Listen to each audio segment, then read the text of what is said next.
Good morning and welcome. I'm Denny Bailey. This is the Solid Rock Classroom, both virtual and live. And if you're watching us virtually this Sunday morning, this lesson was taped Thursday, so some are watching it virtually Sunday morning, and some have come back to the live class. I don't know if live is the right word, live living and breathing, I don't know, but whatever it is, the virtual class is shared by a live class these days. So I am tickled to be able to tell you that today you may be watching virtually, but next Sunday, if you choose to, you can come join us. We'd love to have you. 9:15 Sunday morning, First Baptist Church, Oxford, Alabama. Ask for room A220 or Denny Bailey's classroom, and they can direct you to the right spot. And we'd love to have you live, but I also love having you virtually. So some people don't feel comfortable. Some have to work Sunday morning. Some have other duties on Sundays. If you're shut in or if you're not able to get out and come join us Sunday morning, you keep watching us virtually because we're going to have it there too. Or if you just don't feel comfortable coming back live yet, we're here virtually for you anytime you're ready.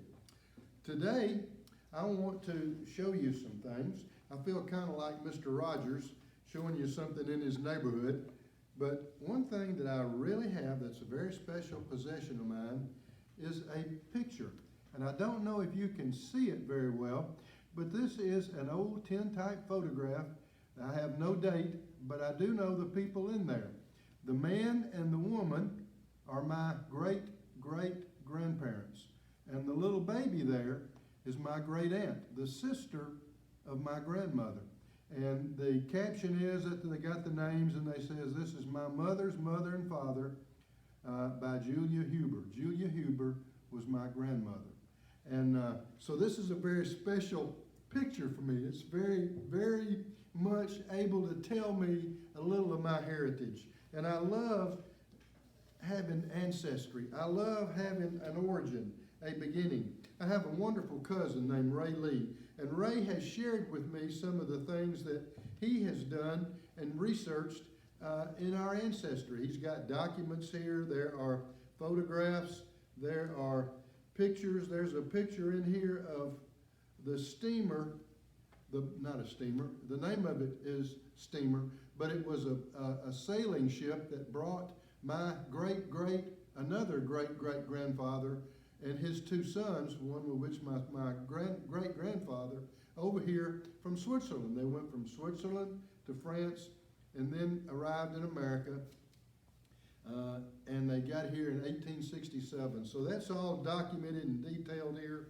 My cousin Ray was a close family member when we were kids. We were so close to each other, and we drifted apart when we got grown, and we lost touch with each other. In the last few years, we've been reunited, and what a blessing that has been for me. So Ray will be listening this Sunday morning. So Ray, I thank you for these documents and this information. It's been very helpful to me. You know what it does? It makes me part of a family. When we know our history, when we know our origins, we're no longer like an isolated pond. We're more like a river winding through a deep canyon. We know more about ourselves. We become a richer person. We know where we came from, and that says much to us about where we're going. Now, you weren't as interested in that because that's my genealogy. It's not yours. If we had had some information about your genealogy and I'd shared that, you would have been very interested, but I would not have been so much. But the fact that we have a common ancestry, a common genealogy, a common beginning is what this lesson today is all about. Perhaps that's why the first book of the Bible is a book of beginning. God wanted us to know from where we've come so that we'll be able to learn about where we're going. And that's a great story, a great beginning to our lesson today. We're looking at the book of Genesis. I've got some things on the board up here. I've got some basic questions. I'm going to try to answer those for you. Who? Well, who is God? The story's about God. The story's not about us. It's Elohim, the true God, the one true God. Even though Elohim is plural, we'll talk about that more in a little bit. What is the heavens and the earth? God created the heavens and earth. That's what our story says. When? In the beginning, of course. Now, we don't know exactly when the beginning was, but we could begin to measure time at that point. So having things created, the earth and the heavens, we can now measure things. Before that, we couldn't. Somebody might say, well, why not make the earth sooner? What would be sooner? If you didn't have time until that happened, you couldn't make it sooner. Where? Where is in the universe? There's one little orb that God created, and he hooked us to a sun we revolve around. And we rotate around it every 24 hours, and we revolve around it every year. So this is where we are. Everything on the earth and in the earth is about the earth. Everything else is about the heavens. Everything above the earth. Everything around the earth. As far as the eye can see with the most powerful telescopes in the world, that's the heavens. Both the seen and the unseen part of the universe. How? There's a great term there. It's called ex nihilo. Ex nihilo means out of nothing. God created the heavens and the earth out of nothing. Now, scientifically, that's impossible. The promise of nature is you have to have something to create something else. God did not. God's not subject to the laws of nature because he's the God of nature. And while we have to have something to create, remember we're made in God's image, so we can create. We create statues and paintings and houses and beautiful landscapes. We do all those, but we do it out of something that's already there. Slab of marble, a canvas and paints. We use nails and hammers and wood and all kinds of materials. God created the world out of nothing. How did he do it? He spoke it into existence. What a great story. And then there's why. That's the question we come to today. Why? Why create the earth? Because God created us to serve and honor him. So we are created to serve and honor God. That's a great beginning to our story. Let's go to God in prayer today as we get started with our lesson. Father, how we thank you for this day. We thank you for the blessings, the goodness that you show to us, the love you send to us every day that we see in every step of creation, in every area of life that we turn to, we see your love. Thank you for that, Lord. I pray that you would guide our thoughts and our steps today, that we might begin to see maybe why you created this. Why were we created? Why was this world put into place?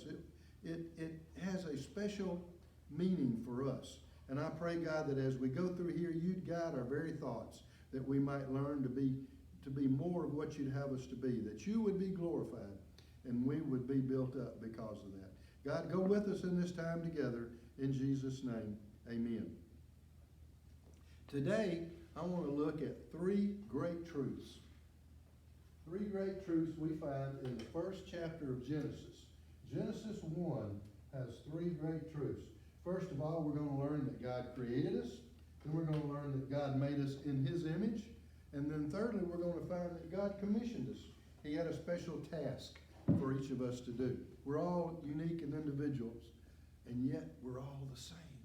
What a wonderful tension that we see in this particular truth. So let's go to Genesis 1, and we're going to look in verses, first of all, at verses 1 through 5. In Genesis 1 through 5 says, "In the beginning, God created the heavens and the earth." God didn't mince any words, didn't waste any time, didn't give us a good build-up. He just flat says it. He created the heavens and the earth.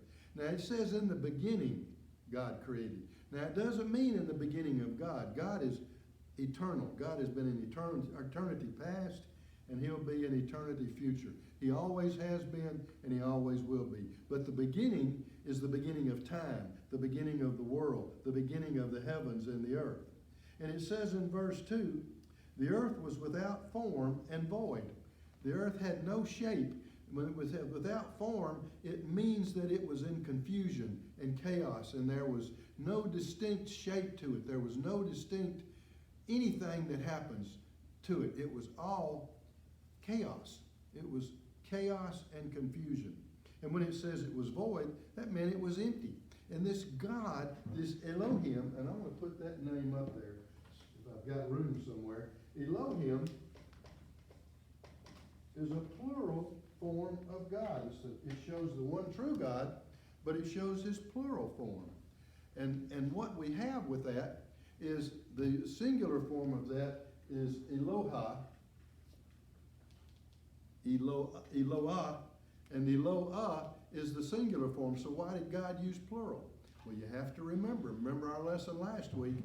God is one God, but he's in three distinct personalities. And so this fits because when he says Elohim, he uses a plural form, but when he uses the verbs with it, like created, he uses singular verbs. So it's all one God, but it's God in three persons. And that's a great truth. We see in in the second part of verse 2, it says the earth was without form and void, and darkness was upon the face of the deep, and the Spirit of God was hovering over the face of the waters. So we already see God the Father, and we already see God the Spirit. And if we turn over to John 1, John 1 shows the beginning of God. Again, it says in John 1:1, in the beginning was the Word. The Word was Jesus Christ, by the way. In the beginning was the Word, and the Word was with God, and the Word was God. Jesus, the Son of God, was with God in the beginning. It says he was in the beginning with God. All things were made through him, and without him nothing was made that was made. So we see not only God the Father, and here we see God the Son and God the Holy Spirit, all active in creation. What a great truth. And it's reinforced even in the name Elohim. Elohim, the plural form of a singular God. The God that's one God, but three persons. And we get into verse 3. And then God says, let there be light. And there was light. So the first thing that God created was light. Now, he hadn't created the sun and the stars and the moon and anything else yet that would give off light. So this is the light of God himself. He said, let there be light. Now, God didn't need the light. God sees just as well in the darkness as in the light. But we needed it. So the first thing he created was light. You know, if you go back and you put a spiritual connotation to this, it says the earth was without form and void, and darkness was there. So was our soul. It was darkness. It had no form. It had no shape. And yet God illuminated it. The light of the world came and illuminated our lives. So there was light that appeared in our souls. And verse 4 says, and God saw the light that he had made, that it was good. And God divided the light from the darkness. He made darkness and light two distinct different things. And verse 5 says, and he called the light day, and the darkness he called night. So the evening and the morning were the first day. So in these first 5 verses, we see God created light. He stepped back and evaluated it. He saw it was good, and then he goes on to the rest of his creation. And if you read verses 6, we don't have time today, but if you read verses 6 through about 25 or 26, 25, then you see the other activities of creation. And every day God made something else. And he looks back and evaluates it and says it was good. He created the land animals, the sea. He created the earth and divided the waters from the earth. He created the heavens and he created the stars. All that he created in this time frame. He called it the next day, the second day, the third day, and the evening and the morning were the second day, or the third day, or the fifth day. And then, so we see that God created everything. That was what he did for us. He created everything. But not only that, God made us in his image. And we look in verses 26 and 27, and we see a special case of creation. Then God said, let us make man in our image, according to our likeness. Now right there we need to stop, because everything else God created, he said, let there be light, let there be land, let there be a division of the waters from the land. But here, he doesn't say that. Here he counsels with the rest of the Godhead. Or maybe there was the other heavenly beings he counseled with. But here he doesn't just say he created it, he counseled. And he said, let us, again, reference to the Godhead, let us make man in our image. in our likeness. Now, physically, we don't look like God. God doesn't have a body and a shape that we have. But in our souls, in our internal being, in our deep within our minds, God created us to be like himself. We have a soul. We have the ability to tell right from wrong. We have the ability to reason. So God has done that for us. So we are made in the likeness of God. By the way, that's how come we can create. We can create slabs of marble and turn them into, we can take a slab of marble and create from it and turn it into a beautiful statue. Because we have the ability to create, just not create from nothing. So God said, let us make man in our image according to our likeness. Let them have dominion over the fish of the sea, over the birds of the air, and over the cattle, over all the earth, and every creeping thing that creeps on the earth. So God created man in his own image. In the image of God, he created them. Male and female, he created them. So he made us all alike, but he made half of us different from the other half. And he made all of us unique and individual. We each have a specific skill set based on our experiences, our talents, our abilities, our passions, and God uses that for his glory as well. So we have male and female made in the image of God so that we have that soul that's like God. And that says we have dominion over everything else in the earth. We do. We have dominion over fish and over animals. And there's a great old saying that I heard one time that says you can judge any nation by the way they treat their animals. You can judge any family, any individual by the way they treat their animals. So we are God to the lesser creatures. We are the only God they see. And how we treat them becomes their view of God, I guess, in a sense. So we keep our image of God intact as we share it with the lesser of the animals. So God created us in his image, a great truth. Now, the third thing we see in this lesson is that God commissioned us. God gave us duties to do. God gave us the reason we're committed here, the reason we're contained here. We have to serve and honor him. Look in the last few verses of this passage. It says, God blessed them and said to them, be fruitful and multiply, fill the earth and subdue it, have dominion over the sea, over the birds, and over every living thing that moves on the earth. And God says, see, I have given you every herb that yields seed, which is on the face of all the earth, and every tree whose fruit yields seed. To you it shall be for food. And to every beast of the earth, every bird of the air, and everything that creeps on the earth, in which there is life, I have given every green herb for food. And it was so. I guess we were all vegetarians until after the flood. After the flood, we became meat eaters. Some of us did. Some of us didn't.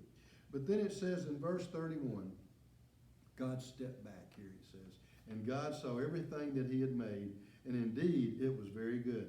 So the evening and the morning were the sixth day. So God looked and evaluated everything, and no longer was it just good. When he added the zenith of his creation, the crown of his creation, mankind, when he added that to it, it became very good.